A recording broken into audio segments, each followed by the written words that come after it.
Hi, Meital, Daniele, and Maya. I'm making this special video for you. I know that you now recognize the elephant behind me and the bench and all that. And I'm making this video because something I noticed when I spoke to you guys, mostly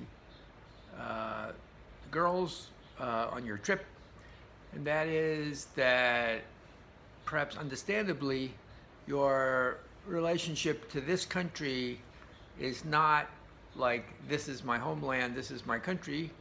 It's more like a nice place to visit. We got some special relatives here, ourselves included.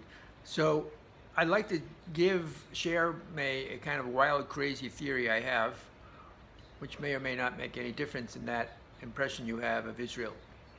So I believe that there are two events in history that were purposely camouflaged because they hold very importance to the history of the world, and especially other world religions, because every world religion has its own vision of end of times, and of course they all can't all be right.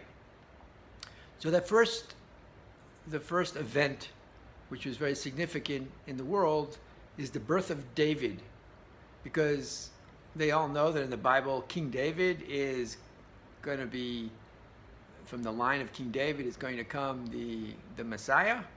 And so there's that's sort of like a straight train going to that direction, maybe lots of curves on the way, but that is it. It starts with King David. And all the kings of Israel, as you know, had to come from King David. So that birth had to be sort of camouflaged because it's something that other nations would be eyeing suspiciously. And how is it camouflaged? Well, if you look at the background of King David, it's quite murky, right? It came from this famous union of Boaz and Ruth, if you remember in the story of the Megillah to Ruth. So Boaz was an old man. He was a great rabbi. He was the leader of his generation. And this young, beautiful woman named Ruth, who was a convert from the country of Moab, wanted to marry him, and he agreed, and from them came King David. Now, there was a lot of controversy at the time because Ruth came from Moab, and Moab, literally means in Hebrew, Me'av, from my father. It was from Lot, who, when Sodom was destroyed, he ran away with his two daughters, and the two daughters had this idea of having relations with their own father because they thought the world was coming to an end. And so they would keep the world going by having relations with their own father. And the first one actually named her kid Me'av.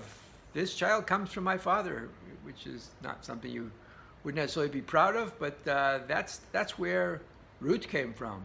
And even Boaz and the line of King David also came from a murky relationship. If you remember the story of Judah, who ended up having relations with his own daughter-in-law because he had, she wanted to marry into the family. She married his first son and he died, and his second son he died, and he really didn't want her to marry anybody else in the family. So the next son, he just kept her waiting and waiting for years, and she realized never going to happen. So she dressed up as a prostitute and had relations with her own father just to get into that family. So that's the kind of background of this union of Boaz and Ruth. Very, very murky stuff. And even when King David was born, if you remember the story when the prophet Shmuel comes to anoint the next king of Israel, he doesn't know who it is, and the father says, "Well, it's got to be one of these kids. It's not that little kid, the little redhead kid playing in the backyard.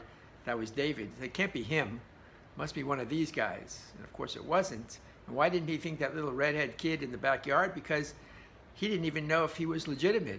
He and his wife had separated before King David, before they had David, before they even conceived David, and his wife sort of came in and sort of snuck in and had relations with him just because she wanted to have another child, and that was King David. So all this camouflage this event because it's so critical in Jewish destiny, so it was very much camouflaged.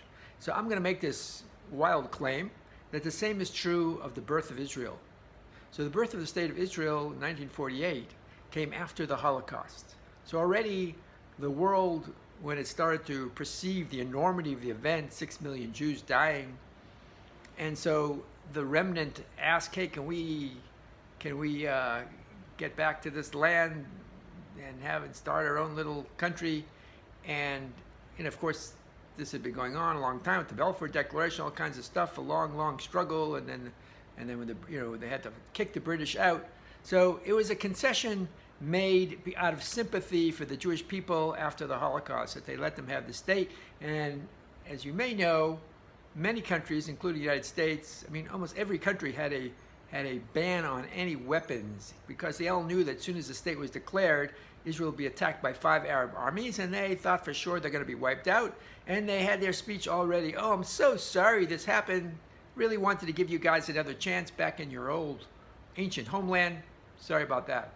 But it didn't happen that way, of course, as we know. And the State of Israel was born.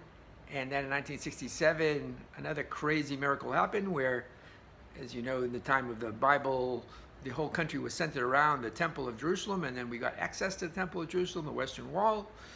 And now Israel is the biggest single Jewish population in the world. I mean, this is something very hard to ignore, this fact. Not only all the technology stuff and leading most startups per capita.